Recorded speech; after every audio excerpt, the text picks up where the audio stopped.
In 1998, the original SPL Transient Designer was a groundbreaking dynamic processor that enabled level-dependent processing of attack and sustain, which revolutionized music production. And until this day, we all try our best to maintain the transients in all of our kicks, snares, vocals, full productions to bring more energy and in some cases fatness. But what I'm about to show you today is 3 of my top transient designers and how I use it to bring the sound forward in your face like no one else. Let's go.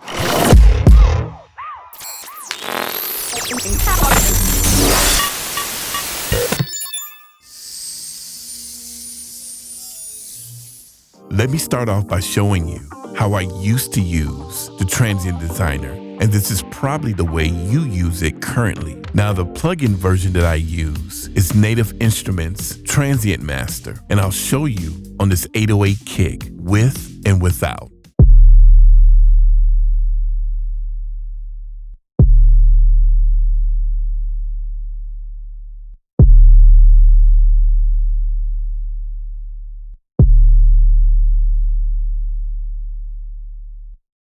Now there's 2 things that you'll notice.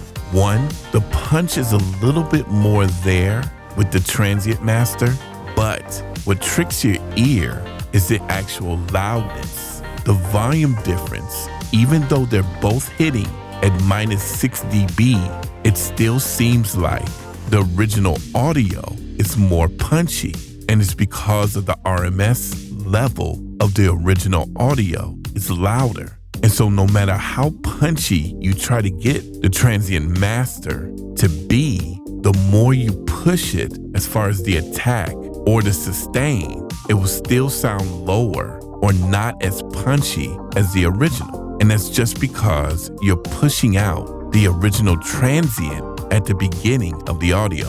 Now, of course, if you push it too far, as we all know, the sound gets thinner and more spitty and doesn't sound as round or as natural.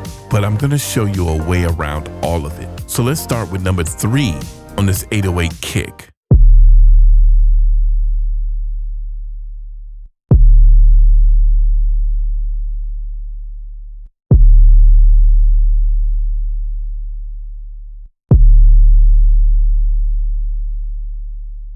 Now, of course, I'm tricking your ear with more RMS level to make it sound more forward. And that's because I'm pushing the input level into the Transient Master. Now, on this Transient Master, it has a limiter on the end.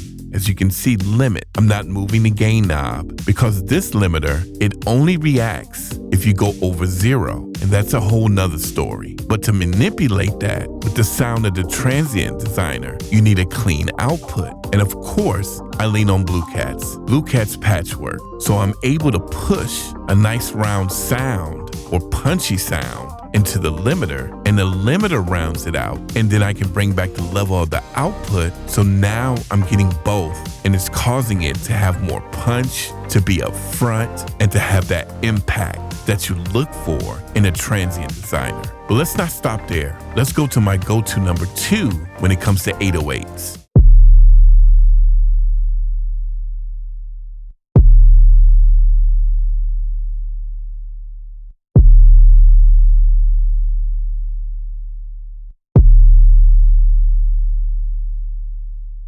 Knock. It's a very popular plugin for hip-hop, especially 808s. And as you can see here, on the input, I'm pushing +3 dB. And on the output, I put it at -6 dB, because that's my ending point. And all I'm doing is pushing the punch, which is really the Transient Designer. I'm pushing that into the clipper. And that's how I'm getting that fuzzy top end.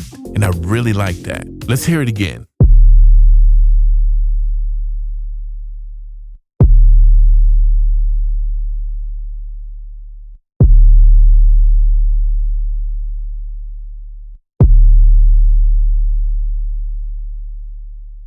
That fuzzy top end makes it sound closer.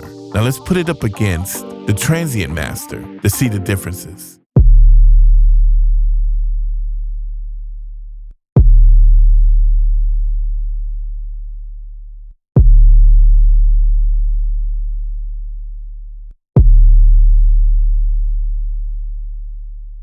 that little fuzzy top end also makes it sound louder.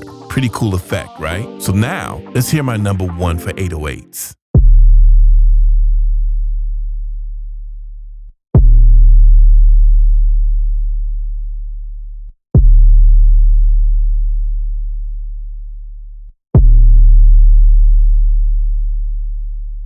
Now, this plugin is an interesting effect because not only is it affecting the transient, but also a little bit after the transient, the body of the sound. So the transient is normally around 0 to 20 milliseconds. Well, the body on this plugin handles the sound from 20 milliseconds to 50 milliseconds. Kind of reminds you of what a compressor does if you set it to 20 milliseconds or 50 milliseconds. So it lets the full sound of the transient come through and then it grabs it. That's what a compressor does if you set the attack anywhere from 20, 30, 40, or 50 milliseconds. It lets the transient come through and then it grabs the sound. That's why it seems like a compressor has more punch or grab when you set the attack to that setting.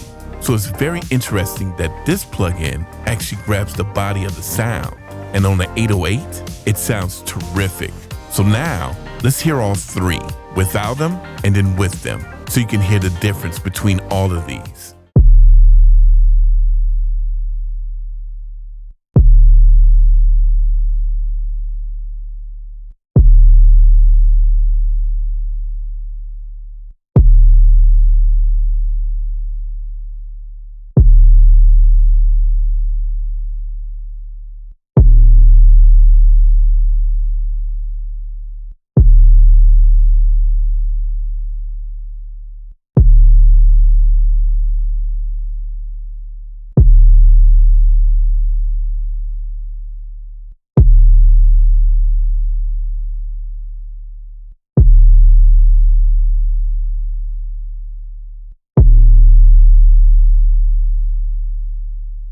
Okay, so this is part one of breaking down the Transient Designers, these top three that I like. The next video, I'll show you how it sounds on snares and on a full mix, because it actually changes what I think the number one is or the number two is on each of these. So the number one on 808s doesn't mean it's number one on snares or on a full mix. And you'll see in the next video. Stay safe, and I'll see you then.